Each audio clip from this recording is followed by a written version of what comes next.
السلام علیکم ورحمۃ اللہ وبرکاتہ۔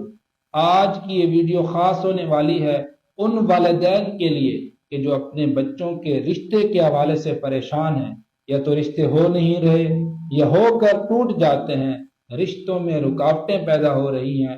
تو آج کا یہ عمل ان والدین کے لیے بہت زیادہ خاص ہونے والا ہے۔ یہ عمل کرنے کے بعد انشاءاللہ العزیز رشتے میں جتنی بھی رکاوٹیں ہوں گی، چاہے بچوں کا ہو یا بچیوں کا ہو، تو جتنی بھی رکاوٹیں، تمام کی تمام رکاوٹیں انشاءاللہ العزیز اللہ کی غیبی مدد سے ختم ہو جائیں گی۔ آپ نے جمعہ کے دن پورے دن میں کسی بھی وقت میں آپ نے 2 رکعت نماز صلاۃ الحاجت پڑھنی ہے۔ نیت آپ نے کرنی ہے نماز صلاۃ الحاجت، 2 رکعت نماز نفل کی۔ اس کے بعد آپ نے 100 مرتبہ یعنی 2 رکعت نماز صلاۃ الحاجت کے نفل پڑھنے کے بعد 100 مرتبہ آپ نے یا رزاق یا فتاح، یہ 2 الفاظ آپ نے 100 مرتبہ پڑھنے ہیں، یا فتاح یا رزاق۔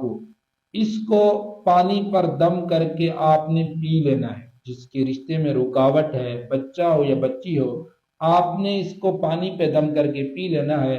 اللہ کے حکم سے رشتے کی بندش اور رکاوٹیں تمام کی تمام ختم ہو جائیں گی۔ جزاکم اللہ خیر، وعلیکم السلام ورحمۃ اللہ وبرکاتہ۔